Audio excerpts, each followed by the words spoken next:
Hello everyone, today we're looking at this. This is a Nokia Cityman 190. You might recognize this from the other video that I did about a Cityman 170 or the video about the Cityman 100. The Cityman 190 is very similar to the 170. The 170 is a 190 in essence. The 170 is just for the NMT 450. On my right is the 170, on my left is the 190. The buttons are slightly different. Unfortunately, the 170 is missing its antenna, but the phone inherently is probably the same inside, just a few modifications. The colors of the button are a little different. Check out the other video for the 170. I've got this one plugged in because it doesn't really take much of a charge. It will power up on its own, he says. And you know what? Playing with it earlier, I actually used the battery on it. It does do it, but just marginally. So quickly fire this one up. In fact, let me try and see if that will still hold a charge. We'll give it 5 minutes, and then we'll see if it holds a charge. Power this up real quick, and go through the menu. This is very similar to the other the 170 and the 100 in terms of menu. The 100 is a little bit more basic than this in terms of menu. This is a slight advancement. So you got the menu button down the bottom left. On the other phone it was on the top just here. So buttons have been switched around a little bit. So menu, and then you got call info, restrict calls, clock info, recall last, show on number, send ETMF, NAM select, system select, keypad tones, turn volume, lights on or off, user options, and a whole bunch of other stuff actually. Very similar to the other one. And the way to go in, and if you want to show your own number, is just to hit the store, or not maybe. Which one was it? It was that button on the other phone, you see. Let me quickly try that again actually. Where's the show own number? And you just click, you just hit the OK button, and it displays your own number.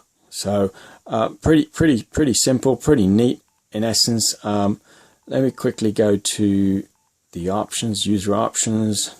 You got auto power off, ringtone, volume, error tones. So say you didn't want error tones, you'd go in and go OK, error tone on, and that would be switched on now. Pretty basic. The alpha mode, you just basically punched in the letters that you wanted in traditional old style text, where you had to push the button several times to get the right letter. None of that predictive text, none of that didn't exist till a lot later, until they introduced the 3210. And I think that was the first phone ever to have predictive text, and this was way before then. So pretty neat phone. This operated on TACS or TACS, which later then became TACS. And this one's in alright condition actually. The batteries on these aren't brilliant. They're all NiCads, unfortunately, and NiCads don't really hold their charge very well. And this one's now saying too cold to charge, even though it said charging earlier. So and that's what I mean with the NiCads. They don't know if they're coming and going. So let me try and just end that, clear that. To send, obviously, to dial, you'd obviously just hit send. So let's try, I don't know, let's try 1. Oh, I'm still in alpha mode.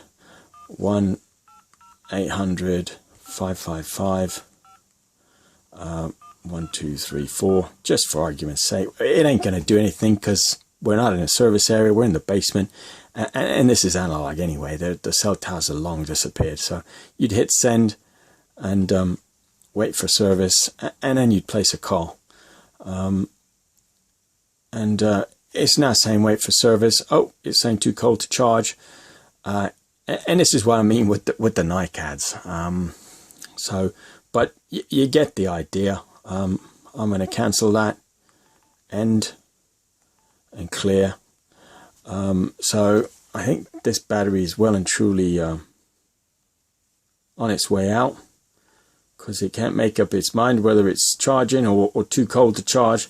But y'all get the idea. The code on this, is THX-2, and that is definitely a 190 for the TACS system. These came in a bunch of variants. There's a SIP version of this. There's numerous other flavors of the same phone, I guess, with slightly different button layouts. So just because you're buying one doesn't necessarily mean that it'll be for the TACS system. You know, and I mean, at the time, I mean, these came out in 1990. This came out in 1990 as well. This is a PT612, very similar. Sorry, this is a P4000, very similar to the PT612. In fact, the PT612 is almost identical in size and shape, and pretty much in very similar sort of thing. It takes the same battery as well. In fact, actually, this phone and these here all take these are this is a 1320s, a Paris 1320s. You got a Radiocom version, a 450 version of the same phone, and actually this phone takes exactly the same battery as those, because you got a little flap down here. And I ain't gonna take the battery out. Actually, maybe I should, because this is corroded. And that's the kind of battery you got. It's got the original battery. I do actually have a working one for one of these, and that will still take charge. But this is the original, and this is a 7.2 volt battery.